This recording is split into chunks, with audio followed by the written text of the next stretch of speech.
اہل محشر پکاریں گے اے فلاں تو نے دنیا میں کون سا ایسا کام کیا تھا کہ جس کی بنیاد پر جہاں نفسی نفسی کا عالم ہے، جہاں کوئی کسی کا پرسان حال نہیں ہے، جہاں کسی کا کوئی حال پوچھنے والا نہیں ہے، جہاں حالات یہ ہے کہ آپ نے علماء سے سنا ہوگا کہ میدان محشر وہ جگہ ہے کہ جہاں پر انسان جانے کے بعد اپنے اپنے پسینوں میں انسان ڈبکیاں کھاتا ہوا نظر آئے گا، گرمی سے بھیجے کھولتے ہوئے نظر آئیں گے۔ میدان محشر وہ جگہ ہے جس سے پناہ مانگتے ہوئے اعلیٰ حضرت معظم البرکات مجدد دین و ملت شاہ امام احمد اللہ کہتے ہیں، یا الہی گرمی محشر سے جب پھڑ گئے بدن، دامن محبوب کی ٹھنڈی ہوا کا ساتھ ہو، یا الہی جب زبانیں باہر آئے پیاس سے، صاحب کوثر سے ہے جود و عطا کا ساتھ ہو۔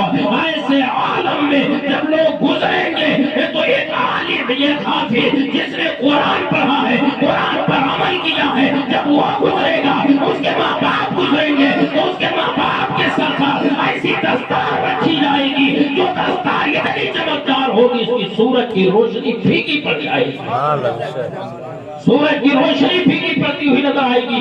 اہل محشر پکاریں گے فلاں دنیا میں تو نے کون سا کام کیا ہے، کون سے نیک اعمال کیا، کون سا نیک عمل کیا ہے، کون سا ایسا کارنامہ دنیا میں کیا تو نے کہ آج اللہ رب العزت کی بارگاہ میں تجھے یہ مرتبہ عطا کیا جا رہا ہے، یہ تاج عطا کیا گیا ہے، یہ عظمت عطا کی گئی ہے، یہ برگزیدگی عطا کی گئی ہے، یہ بلندی عطا کی گئی ہے۔ وہ پکارے گا محشر میں، اے لوگوں سن لو، میں نے دولت خرچ نہیں کیا ہے، میں نے مال خرچ نہیں کیا ہے، بلکہ سنو میرے پاس اللہ نے دولت عطا فرمایا تھا، میں نے علم کے راستے میں اسے بھیج دیا ہے، بھیجا تھا، وہ عالم بنا ہے، وہ حافظ قرآن بنا ہے، اور اس کے بعد اس پر عمل کیا ہے، جس کی بنیاد پر اللہ تعالیٰ نے یہ مرتبہ ہمیں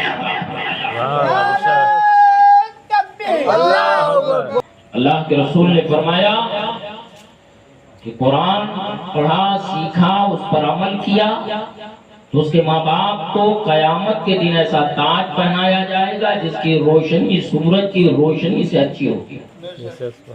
اب ہمارے علماء ہمارے حفاظ صرف اتنا سمجھ لیے کہ ہم نے حفظ کر لیا، ہم نے قرآن پڑھ لیا، قرآن کے عالم ہو گئے، قرآن کو حفظ کر لیا، قرآن کو سمجھ لیا، اب تو ہمارے سروں پر اللہ رب العزت عزت کا عزت اور ہمارے ماں باپ کے سروں پہ تاج رکھے گا۔ تو اس فخر میں اور اس غرور میں نہیں بلکہ اس کے بعد سرکار دو عالم صلی اللہ علیہ وسلم کی دوسری حدیث موجود ہے۔ اللہ کے نبی سرور کائنات صلی اللہ علیہ وسلم ارشاد فرماتے ہیں کہ جس نے قرآن کو پڑھا اور قرآن کو سمجھا، قرآن کو یاد کیا اور قرآن کو یاد کرنے کے بعد اپنے ذہن سے نکال دیا، اپنے ذہن سے نکال دیا اور وہ بھول گیا، قرآن پہ عمل کرنا بھول گیا، قرآن کی آیتیں بھول گیا، قرآن پڑھ کر اسے بھول گیا، اب اس وعید وہ حدیث پر جو اس پر وعید سرکار نے فرمایا ہے، اگر نعمت یاد کر رہے ہو، مقام یاد کر رہے ہو، مرتبہ یاد کر رہے ہو، عزت یاد کر رہے ہو، وقار یاد کر رہے ہو تو وعید بھی لکھ لو اور وعید بھی یاد کر لو۔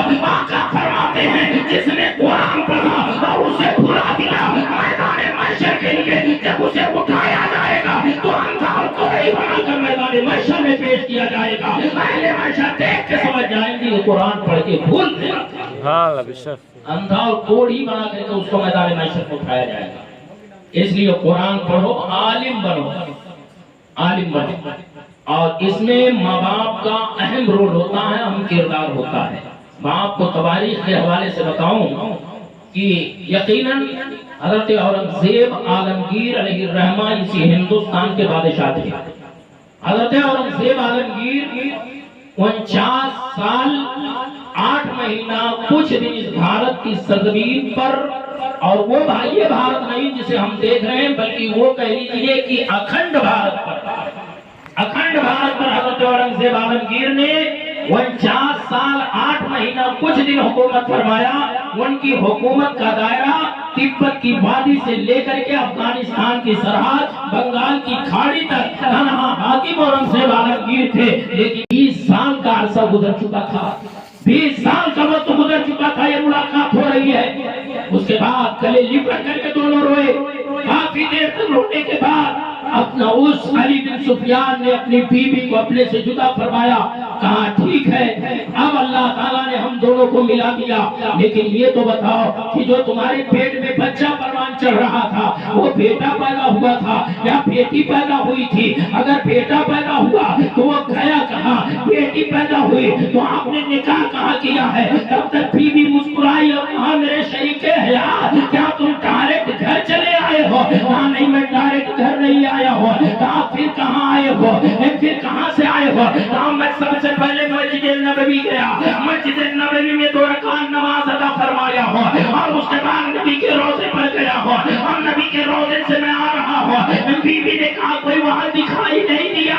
کہا وہاں میں نے دیکھا ہے کہ ایک بڑے خوبصورت محدث ہے، ایک بڑے حسین و جمیل محدث ہے جو مسجد نبوی میں بیٹھ کر کے رسول اللہ کے حدیث کی تعلیم دے رہے ہیں، رسول اللہ کی حدیث پڑھا رہے ہیں۔ کہا آپ نے پہچانا نہیں؟ کہا میں نے نہیں پہچانا۔ کہا اچھا تم نے جو انگوٹھی مجھے دیا تھا جس محدث کے ہاتھ میں ہوگی وہی تمہارا بیٹا ہوگا، وہی تمہارا لال ہوگا۔ یہ گئے دیکھے اب ان کا نام عبد الرحمن تھا، جو بیٹھ کر رسول اللہ کی حدیث پڑھا رہے تھے، امام الانبیاء کی حدیث پڑھا رہے تھے۔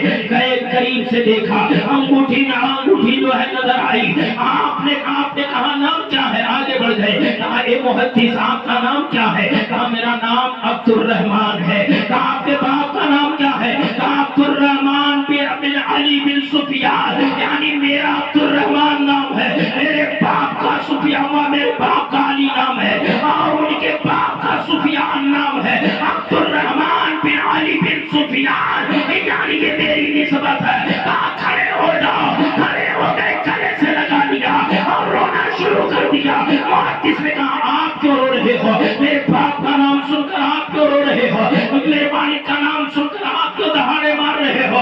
تب تک علی بن سفیان نے کہا تھا میرے